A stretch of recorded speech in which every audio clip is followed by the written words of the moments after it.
Hi everyone, welcome to Axis and Allies Europe round 2. In this round we start off with Germany again.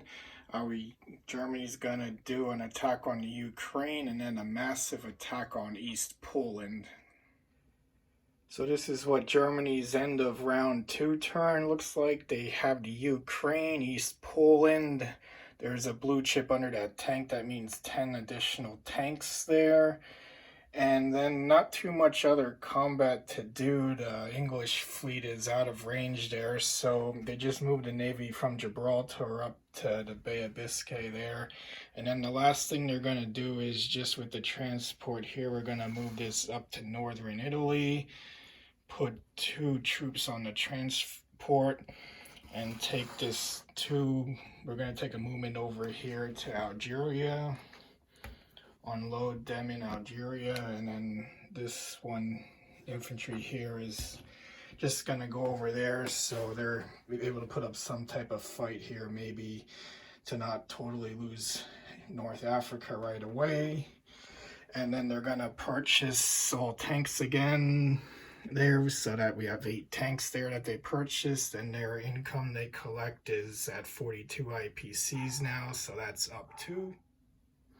For Russia's turn, they're going to counterattack the Ukraine, and they're going to let East Poland go there. There's a little too much there to go against, and they're going to attack the German troops up in Finland. So Russia retakes the Ukraine from Germany, and they also win the battle up in Finland. They move their naval convoy of a sub and transport over to the Atlantic to help support the Allies there. And as far as non-combat moves here, we're going to fly their planes back to Moscow here. And we're going to do the Soviet Patriotic War here in the manual, where the Russians take control of any Allied units that are in their territory. So they're going to take control of the 2 British fighters here. They're now going to be Russian fighters, so they can do their movements now during the Russian turn. And we're going to take the English bomber there, and we're going to turn that into a Russian bomber. So this gives the Russians a pretty good air force now to help fight the Germans. And as far as non-combat, they move a lot of their infantry back so it doesn't get taken out in this next round by all the Russian artillery, so they can attack again maybe in another round or defend. So Russia will end their turn by collecting their income of 24 IPCs. They are breaking even now at their original IPC value. They did lose Poland, they're -1, East Poland, but they've gained Finland there, so that puts them breaking even here at the end of their round 2 turn. England's turn round 2. From the central Mediterranean, they move the transport and destroyer over here, taking out the German transport, and they both survived the battle. We're gonna move the British destroyer 1 here into the Celtic Sea. That'll block the German naval force from fully attacking the big Allied naval force up there. These guys were moved from the Davis Strait, Canada, over here, and the tank was on there too, so the tank's gonna go here and land into the mainland.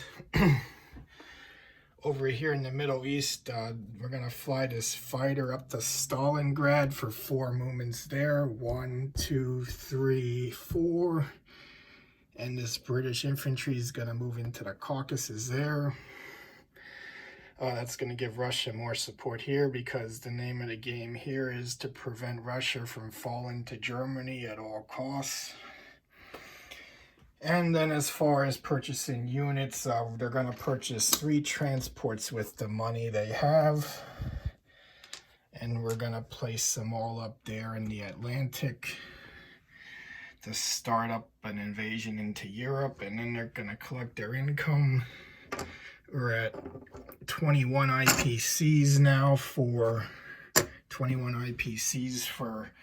United Kingdom. They are still down 5 here from the British convoy, and they are up 1 for having Libya here. And we're going to end round 2 with the United States turn. They're going to support Russia by flying their bomber 6 spaces, 1, 2, 3, 4, 5, 6 spaces into Moscow. And they're going to take their naval units here, load up 2 infantry and 2 artillery on the transport. And that is going to go over to the Atlantic there and land in the United Kingdom. And then the units that they're going to purchase are going to be 3 transports, 2 infantry, and 2 artillery to be placed in the east coast there. And the destroyer from the Halifax Sea for the U.S. is going to come down here and retake their U.S. convoy here. So their U.S. is now back to their full strengths of 40 IPCs to collect at the end of this turn. At the end of round 2 here, we have the Germans with a concentrated force here in East Poland, hoping to get into Moscow. And then we have the Allies here already build up a good force here, getting ready to do an invasion onto Western Europe here. So at the end of round 2, this is what the IPC chart looks like. US is even at full strength. Germany is down 1.